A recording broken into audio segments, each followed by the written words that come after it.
Hi, my name is Jontel Hope. And I'm Aya Washington. And this is the actresses take on Little Fires Everywhere on Hulu. All right, you guys, we're just gonna jump right into it. If you haven't seen Little Fires Everywhere, it's basically a story about two mothers from two sides of the track, a white woman that's in a rich suburban area, and then a lower class black woman and her single daughter, and they're basically just trying to make it. And so this white woman comes along and gives her an opportunity to live in a house in a upper class neighborhood. Right. And so yeah, I mean, and it also shows like the rights and the wrongs of both mothers. Mm-hmm. A lot of the points in the series, they both could have done better. Yes. Or whatever. Mm-hmm. But it's, like the connection between both families is worth watching. I'm telling you, it is. They go through so many ups and downs. Yeah. Like every character has a storyline. Every character starts off one way and ends another way. So I really think if you haven't seen it, then you need to definitely see it. Also, we will be having spoilers in this, so if you haven't seen it and you don't want to continue, then this is kind of where you need to stop, right? Because we're definitely going to talk about everything. Everything. There's a part in the movie where the plot twist is Elena's friend, I forgot her name at this moment, is a white woman who's unable to have kids, right? She's unable to have kids, and then there's a young Chinese little girl that gets dropped off at a station because she's abandoned, and she ends up being the foster mother of this little girl who she wants to now adopt. The plot twist is that little girl is BB Chow's daughter, which is Mia's friend. So Mia finds this out and tells BB Chow, and now BB Chow is trying to fight to get her custody back. I'm sorry. I do not agree with Mia fighting and trying to help BB Chow get her daughter back that she left outside in the cold. No, I'm sorry. I do not agree with it, because a mother should never ever do that to their child. I don't have any kids myself, but I'm just saying at the same time. Yeah. I can get that. I can understand that. It's just the neglect of a child. They did not ask to be here. Yeah. She deserves visitations. For sure. It can work her way back. For sure. But in my personal opinion, Mia had other things that she was trying to prove to herself. That's what I said. I was like, I don't agree with it for so many reasons. Like, Mia, are you really doing this for you, or is it for BB? So I agree with you, then I disagree with you. It's like I have half of mine, right? So one part of me agrees with you. Yes, you gave up your child. Sorry, this woman's trying to have a child. She's just trying to do the right thing, blah, blah, blah. Agree with is that I think when it comes to white privilege, one of the most notable quotes in that is when Mia says that you didn't make good choices. You had good choices to choose from. Oh my God. Okay? That was powerful, because black women and minorities sometimes do not get afforded the money and luxury to have 4 kids in a big ass house and be okay. Versus BB Chow had to work her ass off. And yes, she did have to give her child up, but that doesn't mean that she shouldn't be able to get her back. She just, at the moment, didn't have no other choice. And so she did amazing. You did amazing. Yes. When I say it almost justified everything why Mia did what she did. At first I was like, why is Mia making all these choices like this? And why are you lying so much? Right? And I was like, she's not putting Pearl first. But she really was. Yeah. And so when you see episode 6 and all the things that she went through, growing up and just trying to find herself as a young lady and following. All right, let's get into, these are my favorite scenes, because it's so freaking loaded. Let's get into the Lexi and Pearl scenes. All right, so Lexi, who, like we said before, is the daughter of Elena, who is the mini Elena. She befriends Pearl because her boyfriend is black. And she decides that she wants to go to Yale. And the essay prompt for Yale was that you have to figure out a moment where you struggled and had to overcome. Right. She didn't have anything. She didn't have anything because clearly she's privileged and she doesn't have a reason to overcome anything. And she couldn't even try to come up with something. She could have literally tried to think of something else. But instead, it was easier for her to take a story that Pearl had, which the story was basically that Pearl couldn't get into the right it was like a math class or something like that. Yeah. The right level math. So they wanted to hold her back from like geometry. So Lexi decides that she's going to write about that particular subject from the first person as if it happened to her. This caused so much chaos with her boyfriend. Like, he was hot. He was hot. And usually you would think, you know, the black characters probably just go along with everything. Like, okay, whatever. Whatever, you know, you my girl, whatever. Nah, he was like, you think that's okay? Like, you're taking this girl's story. And then, you know what? She was like, what do you mean? What do you mean? And then he kept trying to explain to her, you don't understand what it means to be black. Yes. Okay, your hardships and my hardships are not the same. Not at all the same. You know, Lexi invites Pearl to go shopping because she starts feeling guilty about what she's done, and her boyfriend has made her feel guilty. So in order to, you know, soothe her soul, she takes Pearl. She want to buy her over. Yeah, she takes Pearl to a dress shop for homecoming and tells her, hey, pick out a dress. She looks at it, she likes it. She's like, I got it, I'm going to pay for it, because she know Pearl can't pay for it, right? Now, where she starts making weird comments is she tells Pearl that her essay is inspired by her. She didn't say that I literally took your story. Stole the words and everything. It's pregnant. Lexi gets pregnant. It's so much about her, man. Oh, my God. Lexi gets pregnant for Brian, and she asks Pearl to go to the clinic with her.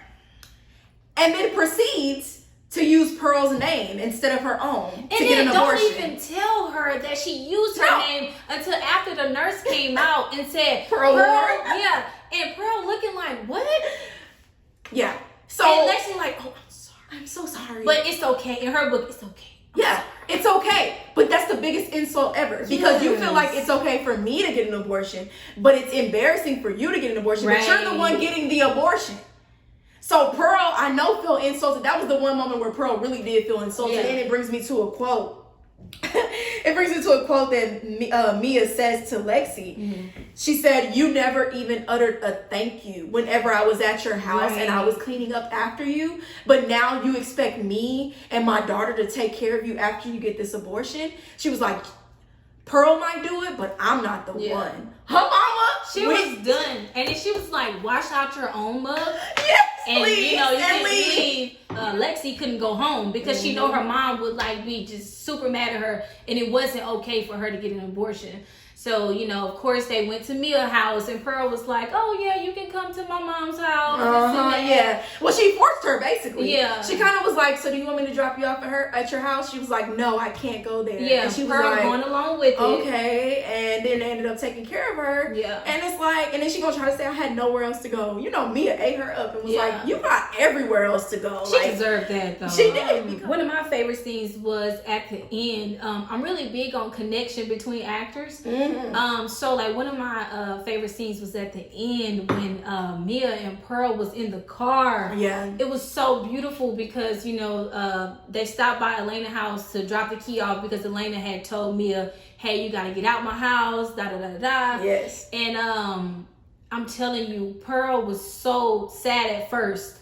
Yes. But when her and Mia was in that car, it was like, we all we got. Yes. We all we got. And the connection between them was like, that's all we need. You know? Yes. One of my other favorite scenes, or actually all the scenes, the progression between Izzy and Mia is beautiful because they're both the same. All right. Izzy and Mia share so many commonalities. Like they're both artists. They're both bisexual or lesbian or whatever, bi-curious, whatever you want to call it. And then also they're rebellious. They go against the grain. Like Mia and Izzy shared a unique bond from the beginning because Izzy did not like the fact that her mom treated her so like the black sheep of the family. And so she bonded with Mia because she felt like Mia was the same as her. And she was right. They are. They have a lot of, you know, common interests. So to watch every scene develop where it was like one moment she's like, I think I like her, to like, I really like her, I'm gonna start helping her. Then it's like, dang, she's so dope. Then it's like, I wish she was my mom. And that is where, at the end, it touched my heart when she says, I wish I could live with you. Like, I wish I could be with you. Because in my head, I feel like, I can only imagine what it must feel like to feel like your mama don't even like you. Right. And there's a scene where she literally tells her daughter, I did not want you. Elena tells Izzy that.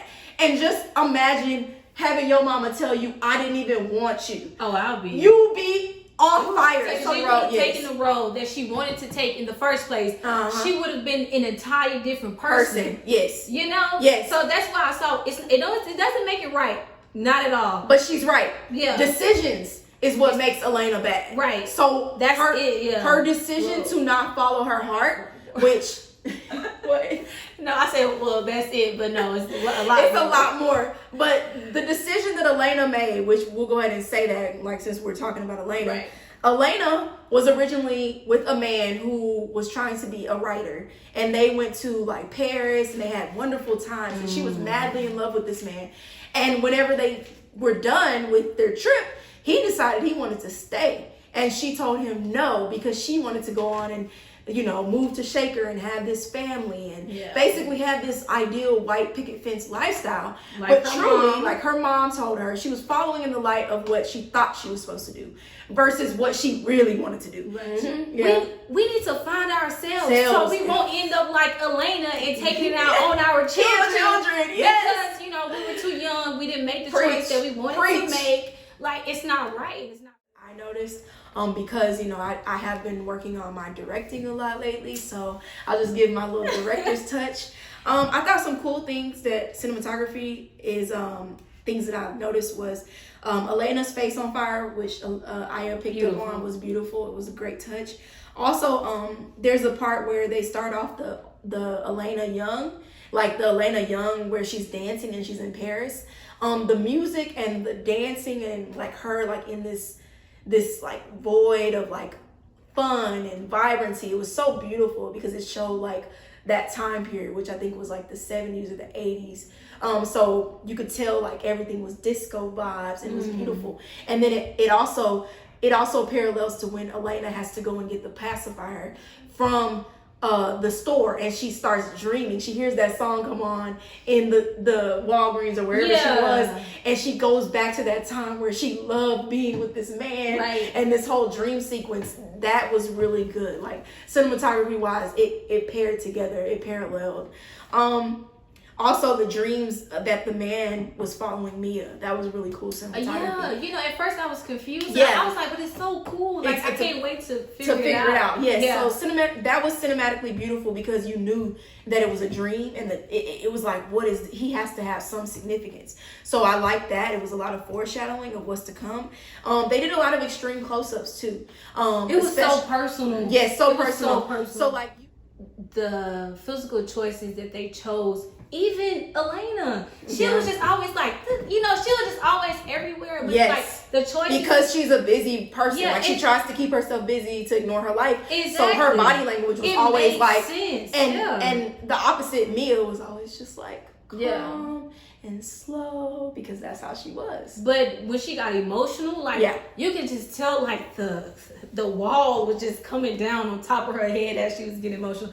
I don't know, but that was one of my biggest takeaways. I loved in this show is everybody listen to each other, because listening is important. Even as an actor, you know what the other person's gonna say, but it's important that the audience doesn't know what you think they're about to say. Between Brian and Lexi and Mia and Elena, every single person didn't premeditate what the other person was gonna say. Yeah. So they truly listened to figure out how they would respond if someone told them to that at the very last minute, like right then and there. I know what I took away from the show in total, one was definitely do what you want to do. Yeah. Make the choice that you want to make. Yes, I agree. Especially in the beginning of your life, but also once you start having kids, consider your kids in those choices too. Yes. So, you know, it was like two different takeaways that I took that could apply to my life right now and, you know, as I get older as well. Yes. I agree with her. I completely agree that, like, do what you want because at the end of the day, your choices will be on you. Mm-hmm. So nobody can make your life miserable but you. So Elena chose to make her life miserable. Mia chose to keep all those secrets. When in reality, if they would have just lived their truth, things would have been much better for them. Yes. So it's up to you guys to go and watch it and then come back to this post and let us know, like, let's create some dialogue between, about the show. Yes. I want you guys to go and watch it if you were entertained with what we're talking about and you really liked the subject matter. Wonderful time. Let's cheers to this review. We will And see you cheers to guys you guys. soon. Bye.